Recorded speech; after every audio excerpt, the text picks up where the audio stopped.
It's their Discerning Shootist here, and this week, with my friends at my favorite big box retailer store, we're going to talk about guns. As you've been following me along, you realize that I've been experimenting and looking for the perfect 9mm pocket pistol for myself, and I did some tests. And I also, over at Blue Collar Prepping, do some prepping videos. And this week I'm going to meld the two of them.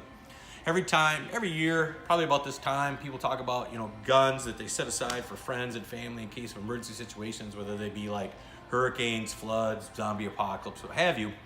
And the comments always come about, it's like, well, let's talk about 38 special revolvers like the K-frame or the Glock-19, which are both valid choices.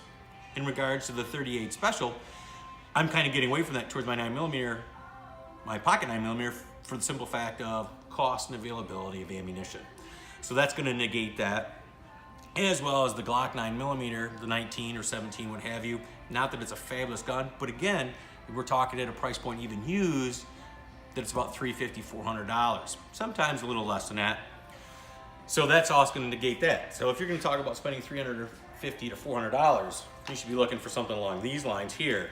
A used AR of good quality, you're talking $450, and this is going to go a long way in any kind of emergency situation than any Glock 19 or K-frame Smith & Wesson revolver will. So aside from that, let's go back to the dollar figure.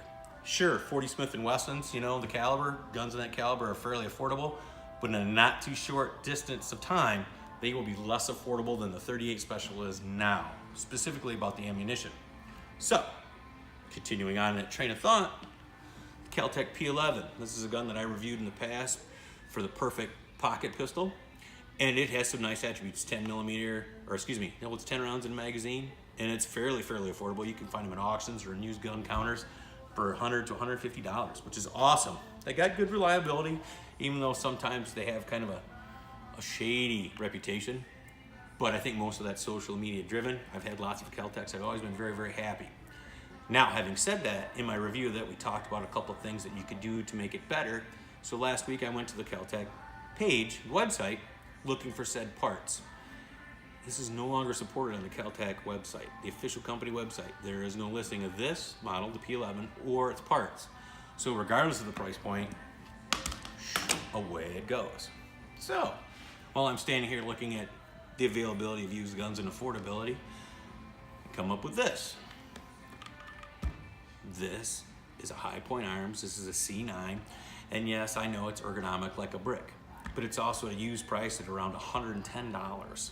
Sometimes less at gun shows, and it's not much more when it's brand new. This one is actually brand new, even though it's a used gun. So we're looking at $110 here for a 9mm gun that's got rugged reliability. And when you prep and when you check it out, if it's broken, they'll replace it, regardless of which owner in the ownership chain you are. And then we come over here and we can get an Uncle Mike's inside the pant holster. It's soft, sure. It's not awesome, and it's not gunfighter awesome or quality, but it's a $17 item.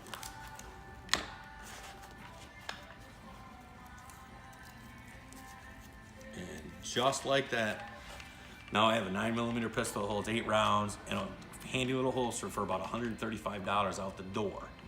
I can get 3 of those for the price of one Glock 19 that's used. So, things to consider, things to think about. Again, it's not fast, it's not pretty, but it certainly works, and it works better than pepper spray or a rock. So for prepping for those kind of things to look out for. And expensive is good, especially if you know what you're buying. This is the Discerning Shootist. Thanks for watching. Be good, be safe, and if you can't be safe, be good and dangerous.